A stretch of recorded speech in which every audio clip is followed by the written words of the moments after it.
Sabe aquela máxima de que estoque parado é capital parado? Pois é. Mas e se fosse possível transformar o que muitas vezes é visto como uma despesa, um peso, em uma verdadeira vantagem estratégica?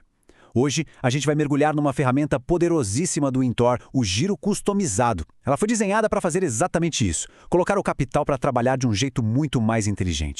Essa é a pergunta de R$ 1.000.000, não é? A questão que tira o sono de muito gestor por aí. Como é que a gente pega o estoque, que lá no balanço aparece como um custo, e transforma ele numa máquina de gerar lucro? Então, a resposta está em parar de fazer aquela compra reativa, sabe? E começar a adotar uma abordagem muito mais flexível, mais inteligente.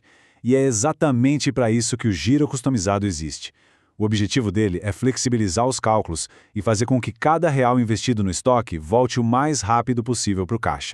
Ok, vamos começar do começo, pela fundação. Antes de sair apertando qualquer botão no sistema, a gente precisa ter uma base sólida. E a base de uma compra realmente inteligente é a classificação dos produtos. É aqui que a famosa curva ABC entra como a nossa ferramenta principal. Pensa na curva ABC como se fosse um sistema de triagem para o estoque. Em vez de tratar todos os produtos do mesmo jeito, ela vai lá e organiza eles pela importância real que eles têm. Ela mostra exatamente onde a gente deve concentrar a energia e o capital, claro, para ter o maior retorno possível. Agora, chegamos num ponto-chave. Uma decisão estratégica que define todo o resto. O que é mais importante para o negócio nesse exato momento? É garantir o nível de serviço? Ou seja, classificar por quantidade vendida para nunca faltar produto na prateleira? Ou será que o foco é maximizar a rentabilidade? Aí a gente olha para o faturamento e prioriza os produtos que realmente pagam as contas. Cada um desses caminhos muda completamente a dinâmica da operação. E esse exemplo aqui na tela deixa tudo bem claro. Dá uma olhada. Os produtos da curva A, que podem ser poucos em número, representam a maior fatia do bolo do faturamento, nesse caso, 60%. Enquanto isso, as curvas C e D, que geralmente têm um monte de itens, representam uma parte bem menor. Entender essa distribuição é o primeiro grande passo para uma compra inteligente de verdade. Beleza, já classificamos os produtos. E agora, como é que a gente aprofunda essa análise? Bom, o próximo passo é o que a gente chama de ajuste fino do cálculo. E é aqui que entra a figura de giro. Se a curva ABC é o mapa, a figura de giro é tipo o motor que nos permite personalizar a rota para cada produto. Essa citação da documentação oficial é perfeita. O que ela quer dizer na prática? Que a figura de giro funciona como um filtro de ruído. Sabe aquela promoção maluca que fez as vendas explodirem? Ou aquela semana de feriado que não vendeu quase nada? A ferramenta simplesmente ignora esses pontos fora da curva. Isso garante que a previsão de compra seja baseada na realidade do dia a dia, e não em exceções que só distorcem a análise.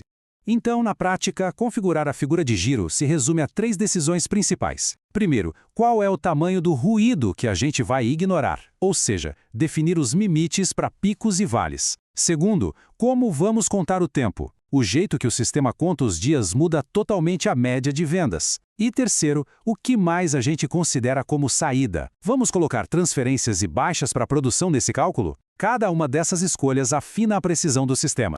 Essa configuração do tipo de estoque é tão importante que vale a pena detalhar. Imagina um produto que, num mês de 22 dias úteis, vendeu só em 5 dias.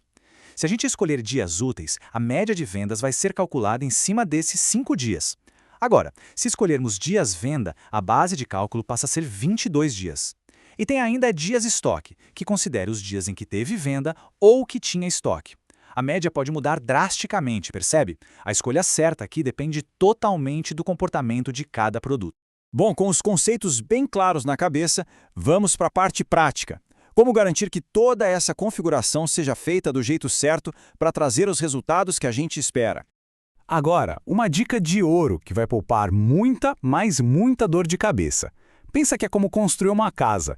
Ninguém liga a chave de energia antes de passar todos os fios, certo?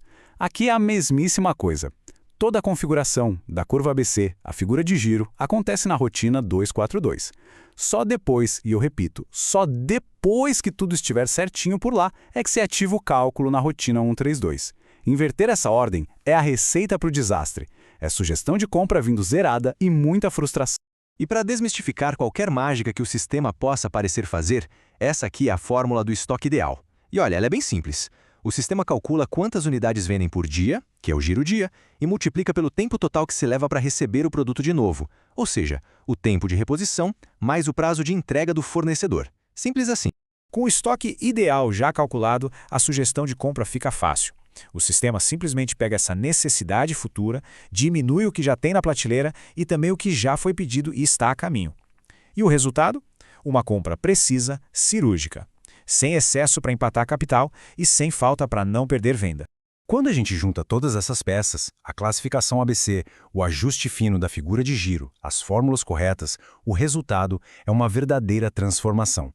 A área de compras deixa de ser só uma tiradora de pedidos e se torna um centro de inteligência estratégica para a empresa.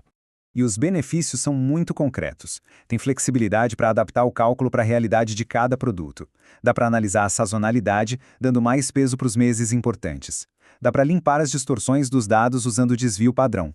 E o resultado final de tudo isso, o mais importante de todos, um retorno muito mais rápido sobre cada centavo que foi investido em estoque. E para a gente fechar, fica aqui uma pergunta para ser levada para a próxima reunião de estratégia. Quais são os poucos produtos que, se forem otimizados, podem mudar o jogo financeiro da empresa? Quais são os itens que realmente merecem aquele tratamento VIP da curva A? Identificar esses produtos não é só o primeiro passo para otimizar as compras, é o primeiro passo para transformar o estoque num verdadeiro motor de lucro.